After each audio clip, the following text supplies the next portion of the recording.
A different take. We had to get her in here immediately. Betsy McCaughey, former lieutenant governor of New York State. New York State, yes, Right. Yes.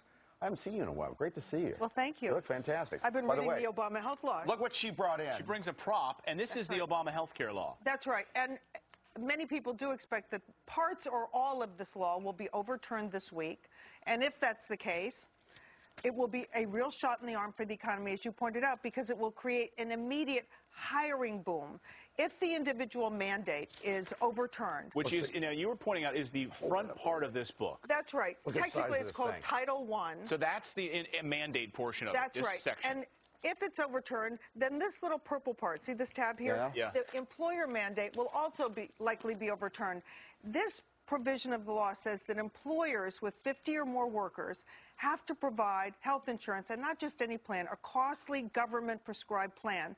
It adds, in most states, $1.79 every hour to the cost of hiring anybody, whether it's a waitress, a busboy, a CEO, $1.79 an hour. And in states like New York and New Jersey, over $2 an hour. This is the largest hike in labor costs in American history. So employers have been holding back on hiring anybody because it has struck fear in their hearts. So if it's suddenly overturned, all these employers who have been on the sidelines holding cash, reluctant to expand, will start hiring, and that's good news for people seeking a job. And that's why you wrote a book about this. What's the name of the book?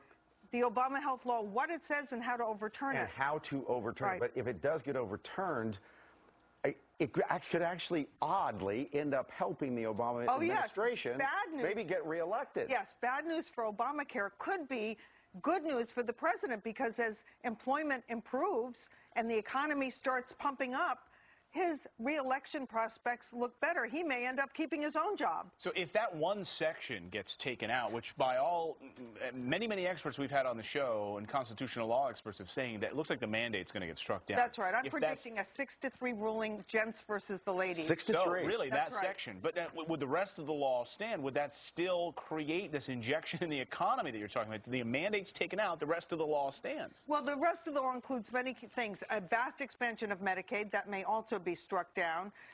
Huge cuts in Medicare, very harmful to seniors. We're hoping that will be struck down. And many other provisions. It's up to the justices to decide whether they're going to hand Congress a blank slate and say start over, or whether they're going to intrude into health care and pick and choose what parts of the law remain. What is the hardest hit group, do you think, when it comes to Obamacare? Is it young, unskilled? Seniors. Seniors are very hard hit, but in the workforce, it's definitely the young adults.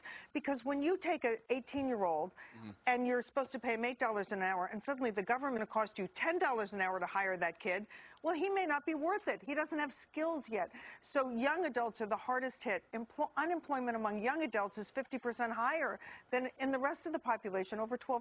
You know, Mike, when I'm looking at this, it's all tattered. Yeah. You can tell she actually read that, which a lot of members of Congress didn't even get a chance to do. Unfortunately, they didn't. Right. In our next hour, we're just going to spend the hour reading it. Right. So hang around for that. Hey, ask the president what his contingency plan is. He hasn't said he's ready in case the court strikes this down. What's he going to do next? Okay, all eyes on the Supreme Court this week. Thanks, Betsy. We appreciate you joining us. Again, your prediction is 6-3 on gender lines. That's right, because the women never asked about liberty during the oral arguments. They never said, what about protecting the individual? Thank you. Good.